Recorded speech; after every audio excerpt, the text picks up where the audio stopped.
ಎಲ್ಲರಿಗೂ ನಮಸ್ಕಾರಗಳು. ಕೆಂಪೇಗೌಡರ ಪ್ರಬಂಧ. ಈ ಪ್ರಬಂಧ ಇಷ್ಟ ಆಗಿದ್ದಲ್ಲಿ ವಿಡಿಯೋಕ್ಕೆ ಒಂದು ಲೈಕ್ ಮಾಡಿ, ಶೇರ್ ಮಾಡಿ, ಸಬ್ಸ್ಕ್ರೈಬ್ ಮಾಡಿ. ಕೆಂಪೇಗೌಡರು ಪೀಠಿಕೆ. ಈ ಪ್ರಬಂಧವನ್ನು ಭಾಷಣ ಮೂಲಕ ಕೂಡ ನಾವು ಹೇಳ್ಬೋದು.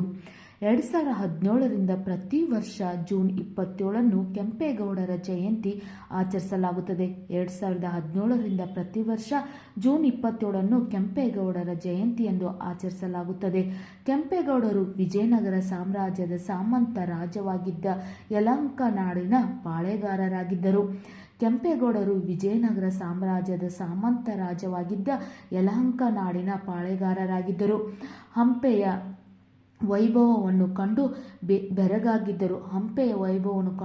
ಬೆರಗಾಗಿದ್ದ ಕೆಂಪೇಗೌಡರು ದೂರದೃಷ್ಟಿಯಿಂದ ನಿರ್ಮಿಸಿದ ಬೆಂಗಳೂರು ನಗರ ಕರ್ನಾಟಕ ರಾಜ್ಯದ ರಾಜಧಾನಿಯಾಗಿರುವುದಲ್ಲದೆ ಭಾರತದ ಪ್ರಮುಖ ನಗರಗಳಲ್ಲಿ ಒಂದಾಗಿದೆ.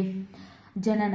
ಕೆಂಪೇಗೌಡರ ಜನನ ಕ್ರಿಶ 1510 ಜೂನ್ 27ರಂದು ಯಲಹಂಕದಲ್ಲಿ ಜನಿಸಿದರು. ತಂದೆ ಕೆಂಪನಂಜೇಗೌಡ, ತಾಯಿ ಲಿಂಗಾಂಬೆ, ಪತ್ನಿ ಚೆನ್ನಾಂಬೆ, ಮಕ್ಕಳು ಇಮ್ಮಡಿ ಕೆಂಪೇಗೌಡ. ವಿವರಣೆ.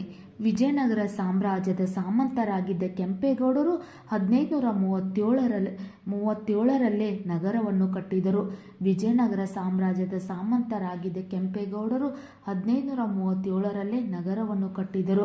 ಬೆಂಗಳೂರಿನ ನಿರ್ಮಾತ ಆಗಿರುವ ಇವರು ವಿಜಯನಗರ ಸಾಮ್ರಾಜ್ಯದಲ್ಲಿ ಮುಖ್ಯಸ್ಥರಲ್ಲಿ ಒಬ್ಬರಾಗಿ ಗುರುತಿಸಿಕೊಂಡಿದ್ದರು.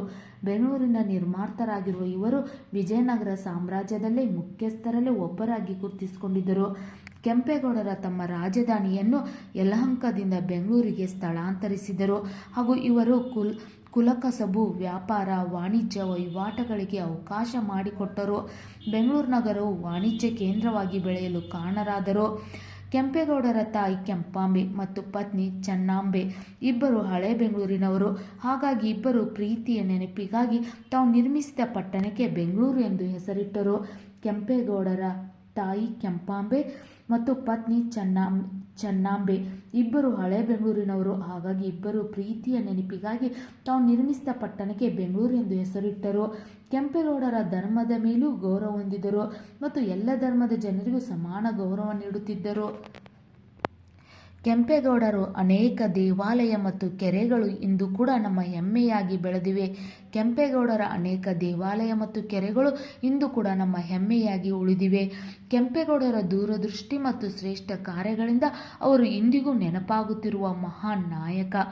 ಉಪಸಂಹಾರ. ಕೆಂಪೇಗೌಡರು ಸುಭದ್ರವಾದ ರಾಜಧಾನಿಯ ನಿರ್ಮಾಣದ ಜೊತೆಗೆ ಬೆಂಗಳೂರು ಸೇರಿದಂತೆ ನಾಡಿನ ತುಂಬ ಹಲವು ಕೆರೆ ಕಟ್ಟೆಗಳನ್ನು ನಿರ್ಮಿಸಿದರು ಹಾಗೂ ದೇವಾಲಯಗಳು, ಉದ್ಯಾನವನಗಳು ನಿರ್ಮಿಸಿದರು. ರಸ್ತೆ ಬದಿ ಮರಗಿಡಗಳು ಹಾಗೂ ದೊಡ್ಡ ಬಸವನ ಗುಡಿ, ಆಂಜನೇಯನ ಗುಡಿ, ಹಲವು ದೇವಾಲಯಗಳು ನಿರ್ಮಿಸಿದರು. ಕೆಂಪೇಗೌಡರು ಭೀಕರ ಯುದ್ಧದಲ್ಲಿ 1769ರಿಂದ 70ರ ಸುಮಾರಿಗೆ ವೀರ ಮರಣ ಹೊಂದಿದರು ಎನ್ನಲಾಗಿದೆ. ಕುಣಕಲ್ನಿಂದ ಬರುವಾಗ ಮಾಗಡಿಗೆ ಸಮೀಪದ ಕೆಂಪಾಪುರ ಕೆಂಪೇಗೌಡರ ಸಮಾಧಿ ಇದೆ. 1769ರಿಂದ 70ರ ಸುಮಾರಿಗೆ ವೀರ ಮರಣ ಹೊಂದಿದರು ಎನ್ನಲಾಗಿದೆ. ಕುಣಗಲ್ನಿಂದ ಬರುವಾಗ ಮಾಗಡಿಗೆ ಸಮೀಪದ ಕೆಂಪಾಪುರ ಕೆಂಪೇಗೌಡರ ಸಮಾಧಿ ಇದೆ ಎಂದು ಹೇಳಲಾಗುತ್ತದೆ. ಆದ್ದರಿಂದ ಅವರಿಗೆ ಕೆಂಪಾಪುರ ಎಂಬ ಹೆಸರು ಕೂಡ ಬಂದಿದೆ ಅಂತ ಹೇಳಲಾಗುತ್ತಿದೆ. ನಿಮಗೂ ಕೂಡ ಈ ವಿಡಿಯೋ ಇಷ್ಟ ಆಗಿದ್ದಲ್ಲಿ ವಿಡಿಯೋಕ್ಕೆ ಲೈಕ್ ಮಾಡಿ, ಶೇರ್ ಮಾಡಿ, ಸಬ್ಸ್ಕ್ರೈಬ್ ಮಾಡಿ, ಸಪೋರ್ಟ್ ಮಾಡಿ. Thank you.